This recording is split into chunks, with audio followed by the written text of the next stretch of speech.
বিহুৰ পূৰ্বেই ডাউ ডাউকৈ জ্বলিল মাঘ বিহুৰ মেজি।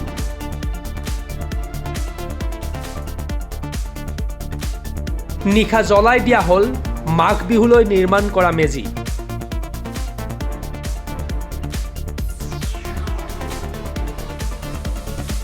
এই ঘটনা পলাশবাৰীৰ বজৰাপাৰা।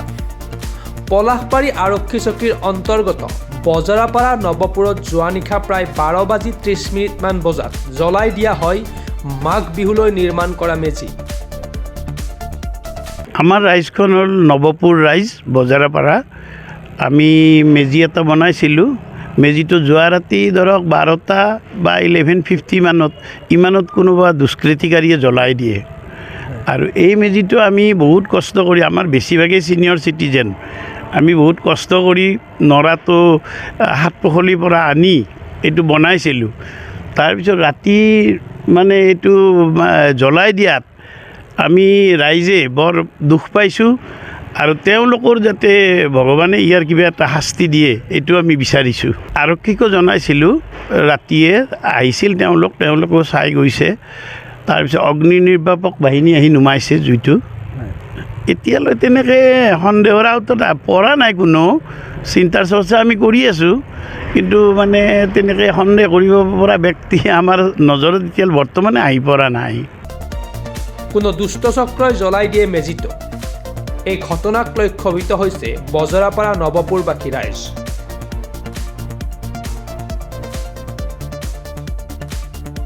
হয়, আমাৰ খুব আৱেগৰ মুহূৰ্ত। আমাৰ ভোগালী বিহু উপলক্ষে আমি নৱপুৰ ৰাইজ বজৰাপাৰাই আনবেলিৰ দৰে এইবেলি আমি এটা মেজি নিৰ্মাণ কৰিছিলোঁ বহু কষ্টৰ বিনিময়ত। আৰু যোৱা ৰাতি ঠিক 12মান বজাৰ পিছত এটা ফোন কল আহিলে, দীপদা আপোনালোকৰ ইয়াৰ ৰাইজৰ মন্দিৰৰ ভেলাঘৰটো জ্বলাই দিছে। এনেকুৱা কথা শুনি আমি আৱেগিক হৈ পৰিছোঁ। ৰাইজখন ৰাতি আহিলোঁ, আমি প্ৰশাসনকো খবৰ দিলোঁ, তেখেতসকল আহিলে।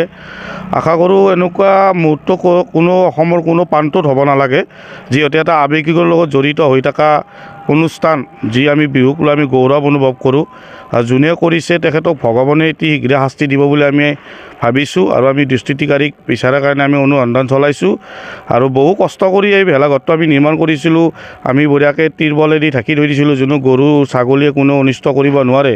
তাৰ বিনিময়তো যোৱা ৰাতি আমাক কোনোবা দুষ্কৃতিকাৰীয়ে এই ভেলাঘৰটো জ্বলাই দিয়াত এই অঞ্চলটোত বহুত দুখৰ মানে প্ৰভাৱ পৰিছে।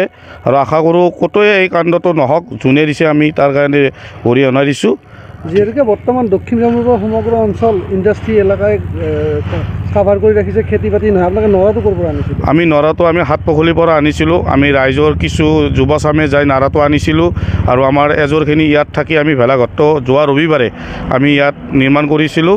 আৰু আশা কৰিছিলোঁ আমি লগে ভাগে গোটেই ৰাইজখনে আমি সোমবাৰে মেজিটো আমি পুৱাম বুলি আশাৰে বান্ধি ৰাখিছিলোঁ। কিন্তু যোৱা ৰাতি যোনটো খবৰ আমি পালোঁ, তাৰ কাৰণে আমি সকলোৱে মৰ্মাহত হৈ পৰিছোঁ।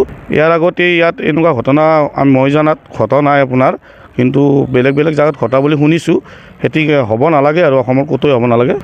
আৰক্ষীলৈ আহ্বান জনাওঁ, এনেকুৱা দুষ্কৃতিকাৰীক আমি আপোনালোকে তদন্ত কৰক। আমিও ৰাইজে তদন্ত কৰি আছোঁ। আৰু শুনিবলৈ পাইছোঁ ভিডিপি পাৰ্টিও ৰাতি ডিউটিলৈকে থাকে বোলে। এতিয়া যোৱা ৰাতি ভিডিপি পাৰ্টি ডিউটিত আছিল না নাই সেই কথাটো তেখেতসকলক আমি বিচাৰ বাখৰ কৰিবলৈ আমি অনুৰোধ জনাইছোঁ।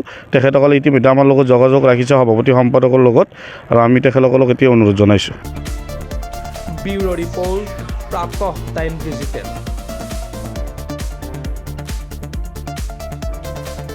শদিয়াৰ পৰা ধুবুৰীলৈ, বৰাকৰ পৰা ব্ৰহ্মপুত্ৰলৈ সকলোৰে মাজত চিনাকি এটা নাম প্ৰাতঃ টাইম।